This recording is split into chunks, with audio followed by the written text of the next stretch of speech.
Sir, आज फिर से कांग्रेस पार्टी ने वॉकआउट किया है और आरोप ये की चर्चा से सरकार भाग रही है। बेरोजगारी एक बड़ा मुद्दा था और जो रोजगार पिछले दरवाजे से दिया गया है वो आपके विधानसभा क्षेत्र और महेंद्र सिंह ठाकुर उनके विधानसभा क्षेत्र में दिया गया है। क्या कहना चाहते हैं? देखिए, ये नियम 67 कांग्रेस वालों ने एक परिहास का विषय बना दिया, मजाक का विषय बन गया। मुझे इस बात को कहते हुए बहुत अफसोस है कि जिम्मेदार विपक्ष की भूमिका निभाना ये कांग्रेस की ओर से हम उम्मीद कर रहे थे और वो इसमें पूर्ण तरह से असफल हुए। लगातार हर किसी मामले को लेकर के जो नियम की परिधि में आता नहीं है उसके लिए नियम 67 में नोटिस देना ये बहुत ही एक सारी सदन की मर्यादा को ठेस पहुंचाने वाली बात है। पिछले कल भी इसी प्रकार से किया और आज भी। और हिमाचल प्रदेश में जहां तक किसी भी एजेंसी से वो जांच करने की बात कह रहे हैं, जो नौकरियों के सिलसिले में एक भी घटना हिमाचल प्रदेश में पिछले 3.5 वर्ष के कार्यकाल में नहीं हुई जहां कोई प्रश्न चिन्ह किसी बात को लेकर के लगा।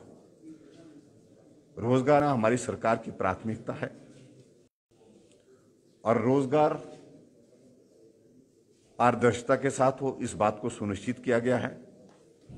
जहां आउटसोर्स की बात जिसमें शोर डाल रहे हैं वो ज्यादा विशेष तौर से, उसमें मैं जरूर कहना चाहता हूं, आउटसोर्स में जो कर्मचारियों को लगाने की बात है वो सिर्फ भारतीय जनता पार्टी की सरकार के समय में नहीं बल्कि पूर्व सरकार में, कांग्रेस पार्टी की सरकार में बहुत जोर से ये प्रक्रिया शुरू हुई थी और इन्होंने राजनीतिक दृष्टि से लाभ लेने के लिए उनको कई तरह के प्रलोभन भी दिए थे। उनकी रैलियां कराई, इनसे मुकुट भेंट कराए, इनसे तलवारें वहां पर भेंट करवाई और ये कह करके कि आपको हम नीति ला करके रेगुलर करेंगे, पक्का करेंगे।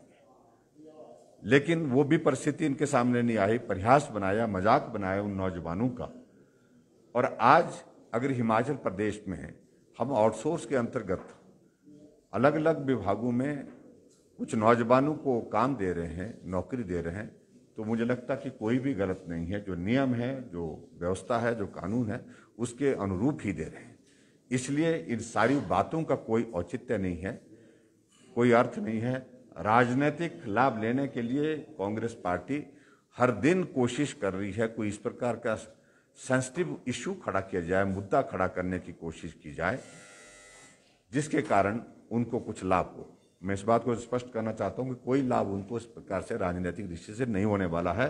उल्टा वो अपने आप एक परिहास का विषय बन गया है। और वैसे भी दूसरी बात ये भी मैं कहना चाहता हूं, कांग्रेस पार्टी में जो एक आपस में एक प्रतिस्पर्धा चली है वरिष्ठ नेतृत्व की एब्सेंस में, वो और ज्यादा बढ़ती जा रही है और ऐसे में कांग्रेस पार्टी का भला होगा ऐसा नहीं मैं मानता हूं।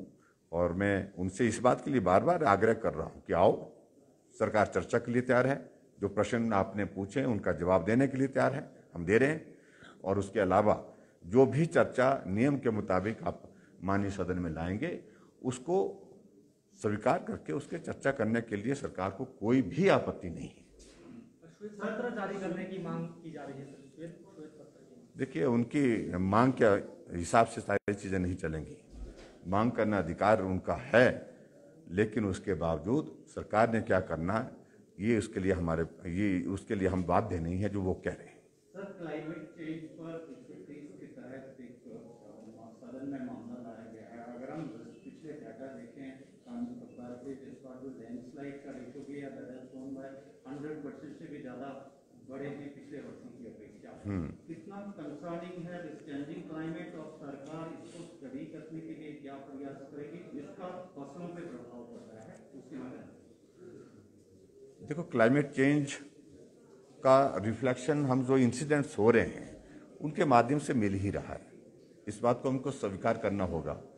अब जैसे इस बात को हम स्वीकार कर रहे हैं कि लाहौल स्पीति में बरसात के मौसम में आमतौर पर बरसात नहीं होती थी, बहुत कम होती थी। बरसात में वहाँ पर ऐसी स्थिति आ जाए जिसके कारण नुकसान हो जाए, ऐसी बहुत कम स्थितियां रहती थी, लेकिन हुआ।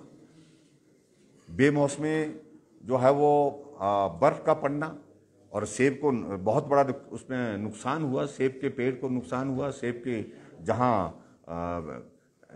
नेट डाली गई थी ओले से बचने के लिए, एंटी हेल नेट जो हमारे यहाँ पर इस्तेमाल होती है, पर्टिकुलरली जो बागवान लगाते हैं, वहाँ पर उस मौसम में बर्फ गिर गई। बर्फ गिरने से वो पेड़ सेब के बहुत बड़े जो 20-20, 30-30 साल के वो क्षतिग्रस्त हो गए।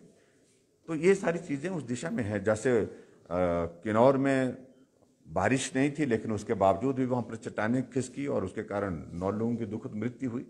ये सारी चीज़ें गंभीरता से लेने की आवश्यकता तो है, इस बात को हम स्वीकार करते हैं, लेकिन जहाँ जितना भी सरकार की ओर से उसमें पॉसिबल मेजर्स लिए जा सकते हैं, उस दिशा में हम काम करने की कोशिश कर रहे हैं। और इसके लिए ओवरऑल एक असेसमेंट और एक पूरा स्टडी करने की जो ज़रूरत है, इसकी आवश्यकता महसूस कर रहे हैं। सर, स्टोन के मामले में भी एक मामला आया है, ध्यान आकर्षण प्रस्ताव लाया है, तो उसमें सरकार की क्या प्राथमिकताएं रहेंगी? कैसे सर, जो स्टोन क्रशर बंद होने का ज्वाला जी से विधायक जो हैं ज्वाला जी, उन्होंने एक विषय लाया है ध्यान आकर्षण प्रस्ताव, तो उस विषय में इस पर सरकार गंभीर है। वहाँ ये उनके प्रतिनिधि मिले थे, जो स्टोन क्रशर की जो एसोसिएशन है स्टेट की, वो मिली थी, अपनी बातें उन्होंने कही है, हमने उनकी बातें सुनी है, लेकिन उसके बावजूद भी नियमित रूप से नियम के मुताबिक खनन हो, उस पर कोई आपत्ति नहीं है, लेकिन गैर तरीके से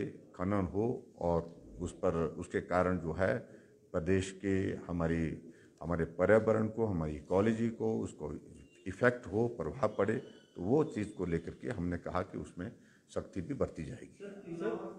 लैंडस्लाइड के बाद recently geological survey of India की टीम विजिट की थी, उसका क्या असेसमेंट है, क्या रिपोर्ट है, क्या इसी तौर पे जो क्लाइमेट चेंज पे पर्यावरण विभाग या सरकार इस पे कोई रिसर्च इस तरह का कोई? डेफिनेटली हमने इस बात के लिए कहा है कि इस पर जरूर जो है वो गंभीरता से अध्ययन करने की आवश्यकता है। ऐसे इंसिडेंट्स जो हो रहे हैं जिसके कारण जान माल का नुकसान हो रहा है, आने वाले समय में इनको कैसे कम कर सकते हैं, उसके लिए एक जो है वो एक ज़रूरी है। इसके लिए स्टडी होना, इसके लिए सर्वेक्षण होना वो बहुत ज़रूरी है। जहाँ तक उस रिपोर्ट का आप जिक्र कर रहे हैं, मैंने अभी वो रिपोर्ट देखी नहीं, जैसे उसकी जानकारी मिलती है तो करता हूँ। Thank you, please, thank you. हाँ जी, हैंडल करने के लिए सरकार क्या कदम? कौन सा? डिजास्टर मैनेजमेंट के तंत्र को मजबूत करने के लिए देखिए, सरकार क्या कदम? हिमाचल प्रदेश में एनडीआरएफ की बटालियन हमने सैंक्शन की है। This happen for the first time. लंबे समय से मांग थी और वो बहुत अच्छी भूमिका निभा रही है। अभी चाहे वो शाहपुर में बो गांव में घटना हुई, एनडीआरएफ की टीम ने बहुत सक्रिय होकर के काम किया। लाहौल में जो गाड़ी वहाँ पर गाड़ी में लोग चले गए, 10 लोग, जिसमें से 7 लोगों को के शव रिकवर किए गए, उसमें एनडीआरएफ की बहुत महत्वपूर्ण भूमिका है। और एनडीआरएफ की टीम के साथ साथ में हमारी स्टेट की भी अपनी टीम जो है यहाँ हिमाचल प्रदेश में एसडीआरएफ की, उसके माध्यम से भी हम प्लान कर रहे हैं कि वो अच्छी तरह से ऐसी सिचुएशन को हैंडल करने के लिए तैयारी करें। Thank you please, thank you.